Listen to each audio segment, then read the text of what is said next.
नमस्कार मित्रांनो, आता आपण आलेलो आहोत शेतात.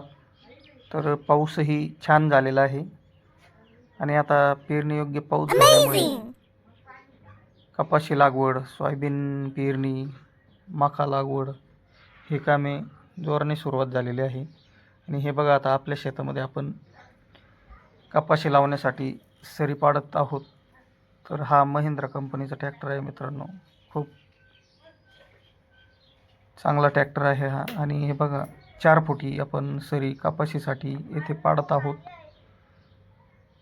4 फुटी सरीचं मित्रांनो कपाशीसाठी योग्य आहे, कारण त्यामध्ये ज्यावेळेस आपण पॉवर ट्रेलर हाकतो त्यावेळेस ते अंतर एकदम योग्य असतं. 4.5 फूट जर म्हणलं तर मग थोडंसं अंतर पडतं. त्यामुळे आपण 4 फूट सरी येथे पाडून घेत आहोत. हे बघा, एकदम नांगरणी करून, रोटा करून रान एकदम हवर असं करून घेतलं होतं. तर पाऊस आता थोडासा बऱ्यापैकी पडलेला आहे, त्यामुळे आपण ही सरी पाडत आहोत. सरी आता बरीचशी पाडायची झाली. आणि हे बघा, आता इकडं शेजारी कपाशीची लागवड पाण्यावरच केलेली होती. हे बघा, 1.5 फूट अंतरावर 1.5 बाय 4 असे अंतरावर ही कपाशी उतरून पडलेली आहे. खूप छान उतार झालेला आहे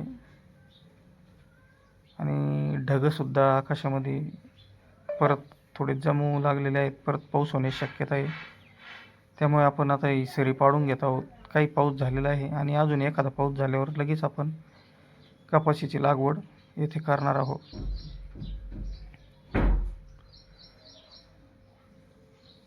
सुंदर असं रान आहे आणि रोटा मारलेलं रान आहे मित्रांनो. हे बघा, ट्रॅक्टर आलेला आहे सरी पाडत पाडत पाडत. छान असे एकदम लाईनमध्ये सरळ साऱ्या ट्रॅक्टर पाडत आहे. आणि आपण इथे 2 ते 3 दिवसामध्ये अजून एखादा पाऊस झाल्यावर लगेच कपाशी लावून देणार आहोत. म्हणजे उष्णताही कमी होईल आणि कपाशीचा उतारही छान होईल.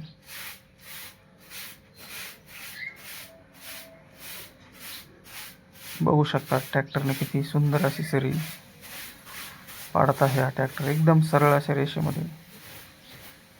आपल्यालाही जर कपाशी लागवड करायची असेल तर अशी 4 फुटावर सरी आपण पाडू शकता.